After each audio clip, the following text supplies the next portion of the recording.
My name is Alex Oshman, and my presentation is about celebrating the 100th year of the 19th Amendment with my Scout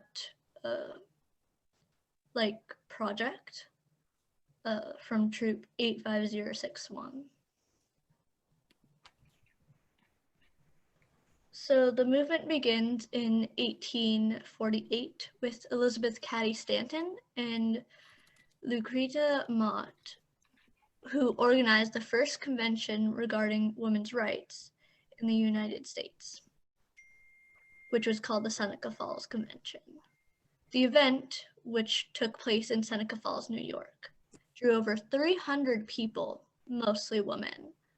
They wanted to be treated as individuals, not be dependent on men. They wanted more employment and education opportunities. They wanted the option to run for office and speak in front of Congress and vote. On the second day of the convention, the attendees signed the Declaration of Sentiments and Grievances, which Stanton modeled after the Declaration of Independence, which only mentions men. She wrote that men and equal should be created equal, and that life, liberty, and the pursuit of happiness. And 100 people signed the declaration, which included 12 resolutions that supported women's rights. These resolutions included the right to vote and would be the guiding principles for the women's suffrage movement. This photo on the right side is a part of the declaration.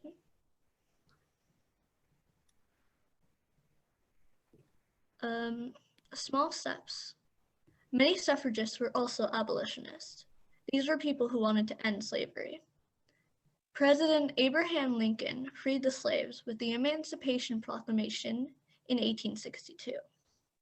And in 1869, the 15th Amendment gave Black men the right to vote. Although happy that slavery had been abolished and that African American men could vote, some suffragists were angry that women weren't included in the amendment. In response, Stanton and fellow suffragist Susan B. Anthony formed the National Women's Suffrage Association. And in the next year or so, the group, about 90 women, sent a letter to the U.S. Senate and the House of Representatives, urging that women should be included in the amendment and that they were able to speak in front of Congress and argue their points. Congress refused. And this photo in the top corner is actually Susan B. Anthony's blazer and shirt and skirt. And at the very bottom, I'm not sure if you can see, but those are her boots. And on the other side is her hat and her alligator purse. So with that, Lucy Stone and her husband, Henry Brown Blackwell, had a different idea about how to gain suffrage for women. They founded the American Women's Suffrage Association to support the 15th Amendment for Black men's vote, figuring that the amendment wouldn't pass if women were included. Instead of going to the federal government, like Anthony and Stanton did, the group traveled across the country asking each state's government to change the Constitution. The hope was that if enough states allowed women to vote in the local elections, the federal government would have to make changes as well. In 1890, the two groups merged to form the National American Women's Suffrage Association, and they would work together to win over the states. And these photos, one of them at the top is a poster that was used often. It's of a bird, and on the chest and tail it says "Votes for Women" on November 2nd, which would be the election day. And the bottom one is a children's toy of Susan B. Anthony. And across the toy is a sash that was worn very often by suffragists, and it says "Votes for Women."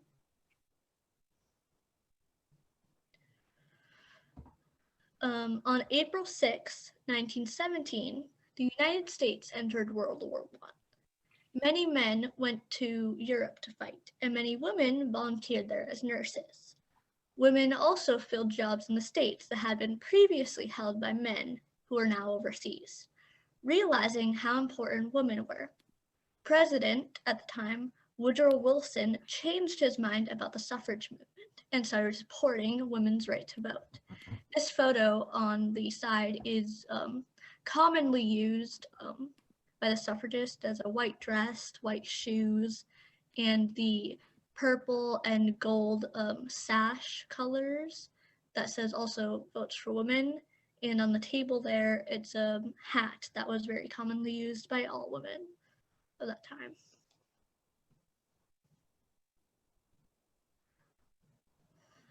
So after that, the president proposed the 19th Amendment to Congress in 1918, which would require 3/4 of the states to ratify the amendment. And at that time, there were 48 states. Thanks to the NAWSA's work over the years, many states such as New York, Illinois, Wisconsin, and Michigan had already adopted women's suffrage and were early to ratify the amendment. In 1920, Tennessee became the 36th state and the final state needed to support the cause. The 19th Amendment was officially ratified, and the women in the United States finally had the right to vote. And this photo, I thought it was quite interesting because it is a photo of Uncle Sam in the typical suffragist gear with like the petticoat and the hat and the skirt and the heels in the American color flags.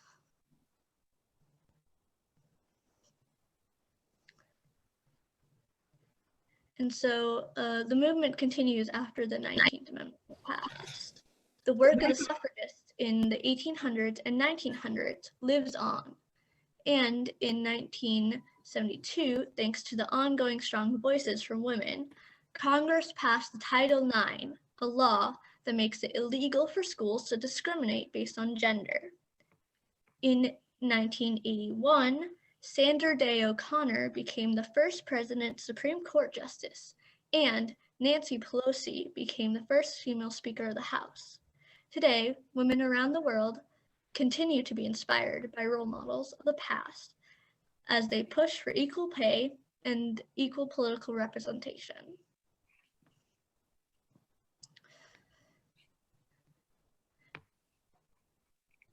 Now, the League of Women Voters.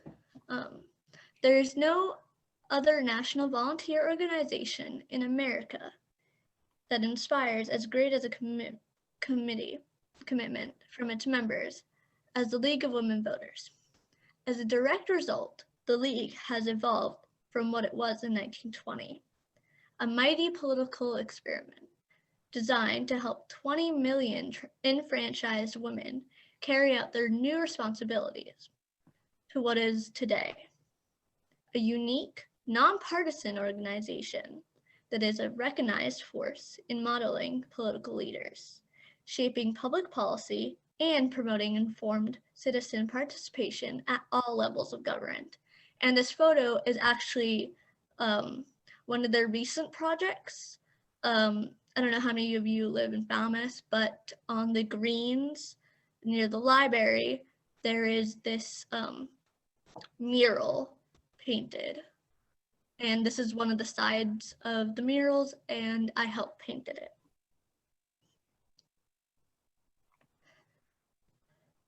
Now, these were some quotes that I found really inspiring that went along with the suffrage movement. So, the vote is precious. It is almost sacred.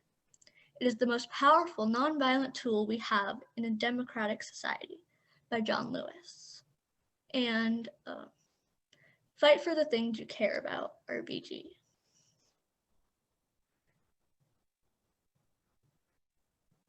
And so now I'd like everybody who can to pledge to vote. So please go to the comments or chat or whatever and type I pledge to vote.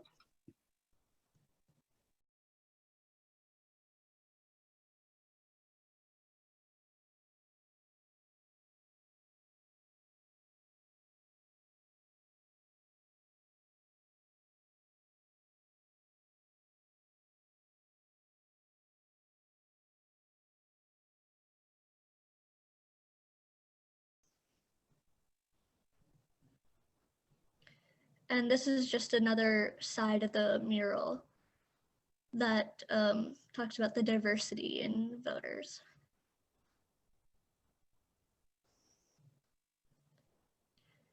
And these are where I got my citations. And at the very bottom is my Facebook page where I have more information on the mural and other things that I do. So thank you. Nice job.